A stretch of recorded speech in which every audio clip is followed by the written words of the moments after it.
at a point, someone asked Jefferson to declare a National Day of Prayer, some shit like that. Somebody got more time than I do fact-checking me.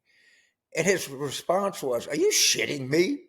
Are you really shitting me? You actually think I'm going to do this?"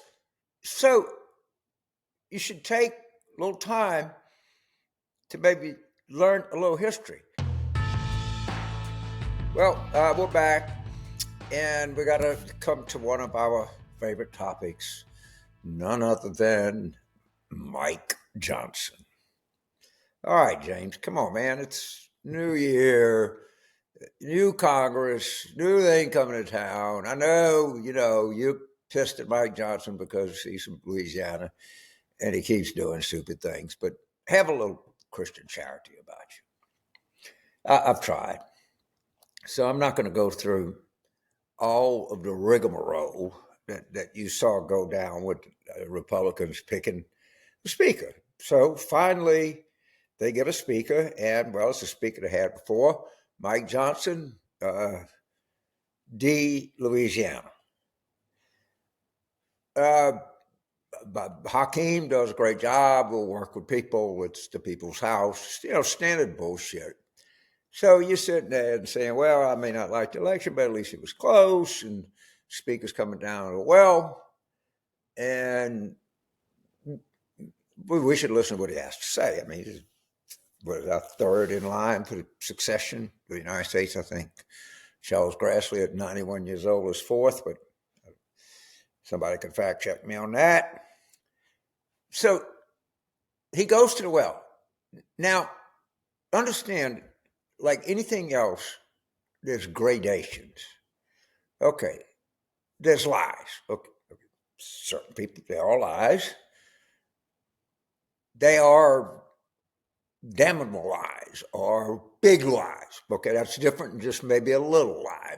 Maybe I fell asleep on the sofa. All right. Understandable why you didn't come home last night. But,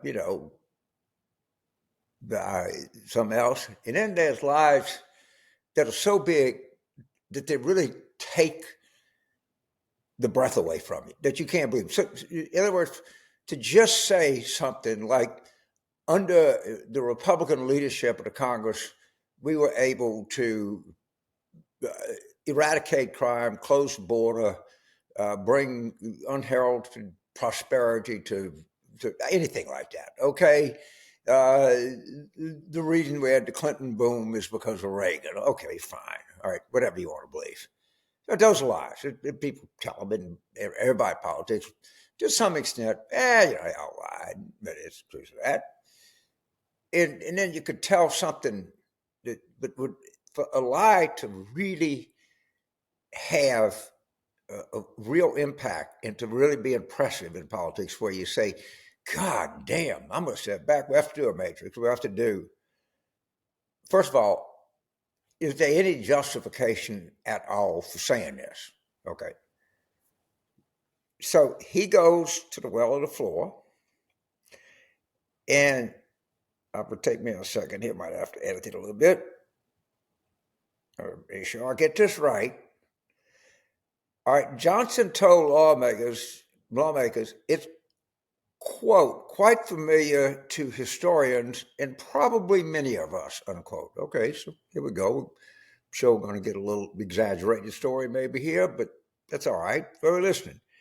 Endow with thy spirit of wisdom, and those whom thy name we entrust the authority of government, that they may be justice and peace at home, and that through obedience to thy law, we may show forth thy praise among nations on earth.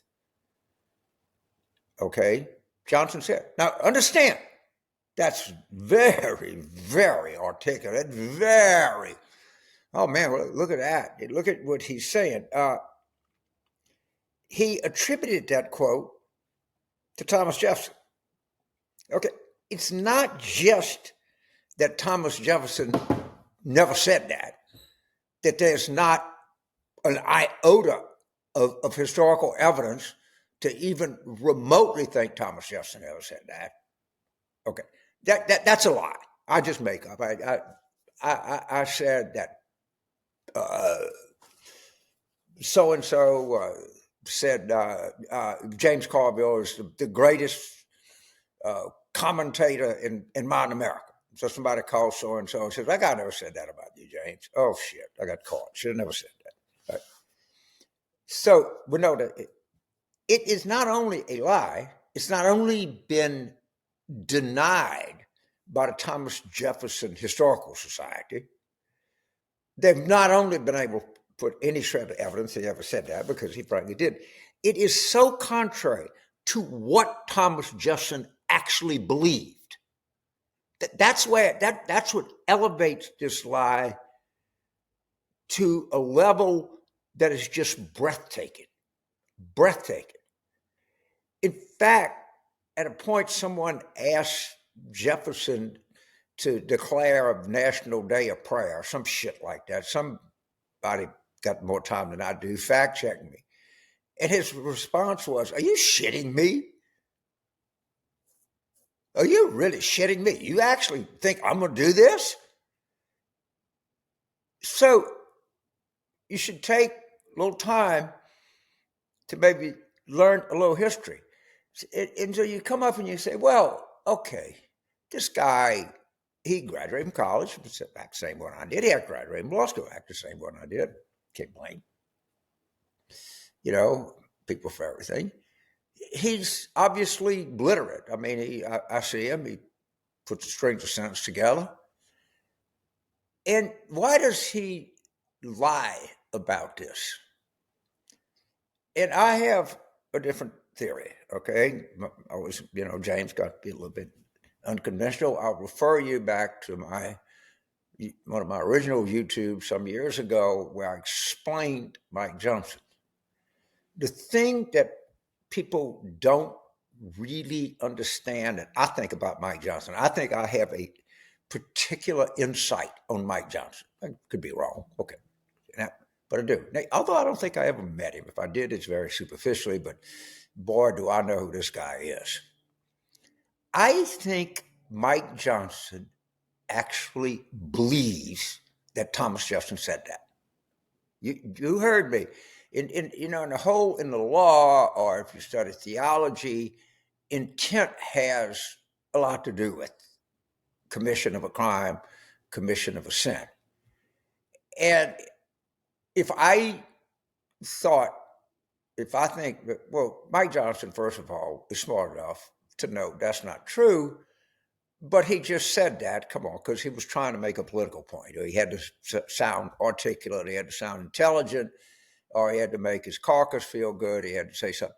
He said, I think Mike Johnson actually believes, he might even still believe to this day, that Thomas Jefferson actually said that. And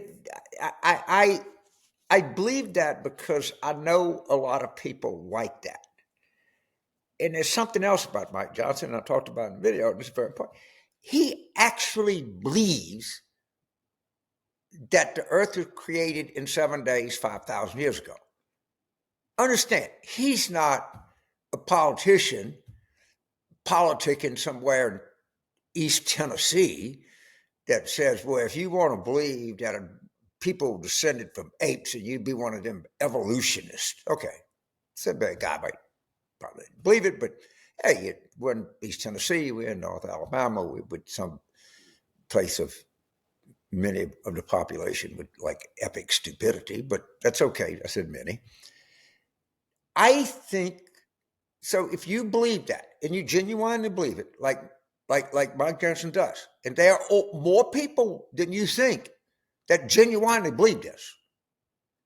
All right, so now I'm getting into a little bit of a controversial area here. I don't think I believe this, but I have some impact, and that is the effect that genetic influences on future generations.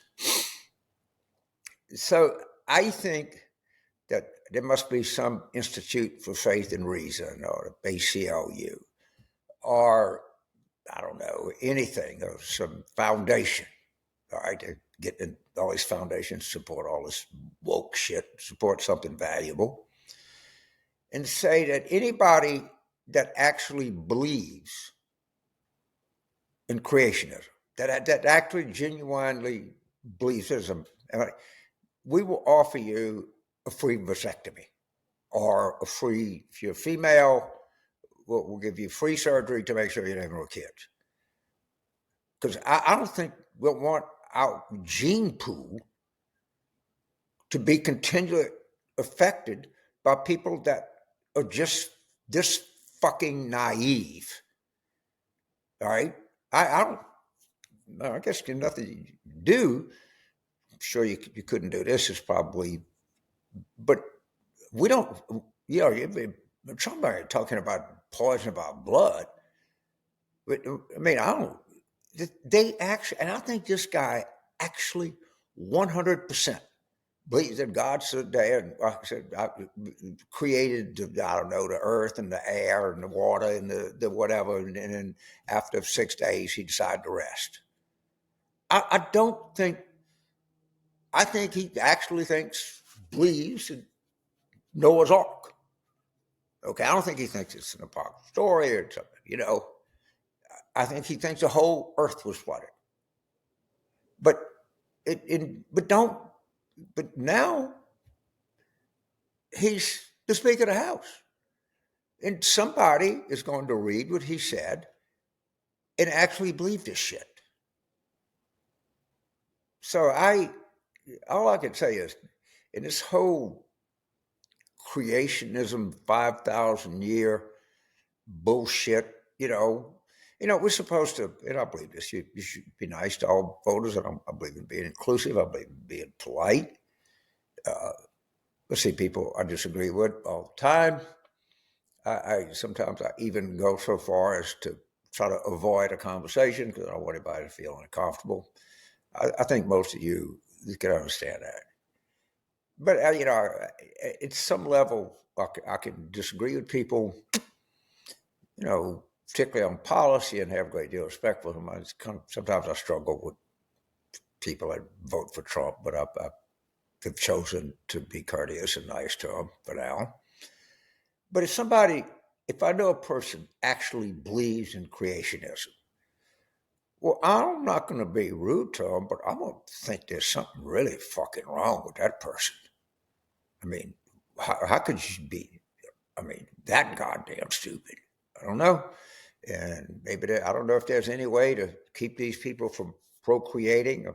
Probably isn't. But if you believe this, you should really consider like using a condom or something, because you don't want to raise you don't want any kids to grow up with this horse shit, do you? So we'll continue to speak out here, and just remember, like everything else, they're lies, and then they are like lies like you can't even imagine. I just told you a story of a lie that you can't even imagine.